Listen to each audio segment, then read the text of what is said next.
માંગરોળના દરિયામાં ફસાયેલ હોડીનું રેસ્ક્યુ કરવામાં આવતા 5 ખલાસીઓને બચાવી લેવામાં આવ્યા હતા। વહેલી સવારથી જ માંગરોળ બંદર પર તંત્ર દ્વારા માછીમારો અને હોડીને પરત લાવવાની કામગીરી હાથ ધરવામાં આવી હતી। દરિયામાં માછીમારી કરવા ગયેલ હોડી આંતરિક ખામીના કારણે બંધ થઈ જતા તેમાં સવાર 5 જેટલા માછીમારોને રેસ્ક્યુ માટે coast guard, marine commando, marine police સહિત તંત્રએ કામગીરી હાથ ધરી હતી। મોટી બોટના સહારે દરિયામાં ફસાયેલ હોડીને બચાવી લેવામાં રેસ્ક્યુ ટીમ સફળ રહી હતી। હોડીમાં સવાર 5 જેટલા માછીમારોને સલામત રીતે માંગરોળ દરિયા કિનારે લઈ આવવામાં આવેલ। 48 કલાકની જહેમત બાદ તંત્ર માછીમારોનું રેસ્ક્યુ કરી બહાર લાવવામાં સફળ રહ્યું હતું।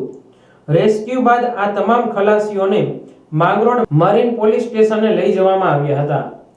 છેલ્લા 2 દિવસથી દરિયામાં ભારે તોફાનના કારણે એન્જિનમાં ખામી આવતા હોડી ફસાઈ હતી। પોરબંદરની હોડી માછીમારી કરવા નીકળેલ જે માંગરોળના તોફાની દરિયામાં ફસાઈ હોવાનું જાણવા મળ્યું હતું।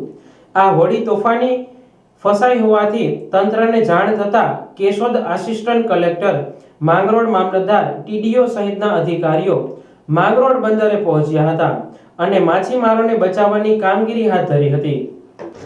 અમને ફિશરમેન વોચ ગ્રુપ તરફથી અમને પોલીસને માહિતી મળી ગઈ કે એક બોટ અને 5 ખલાસી સાથે દરિયામાં ફસાઈ છે અને એ લોકો જીવ જોખમમાં છે એ રીતના મેસેજ હતા।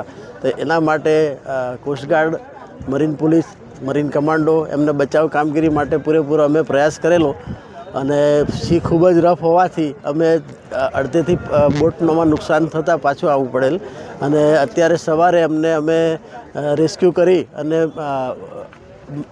બંદરની બોટ સાથે લઈને આવ્યા છીએ અને બધા ખલાસીને એ બધા એકદમ સેફ છે અને આ જે ફિશિંગ કરવા આવ્યા એ ટોટલી ઇલીગલ હતું। એમને એડવાઇઝરી હતી કે સી રફ હોવાથી આવનાર 4-5 દિવસ કોઈએ ફિશિંગ કરવું નહીં, તે છતાં પણ એ ગયેલા અને આ રીતે બનાવ બનેલો।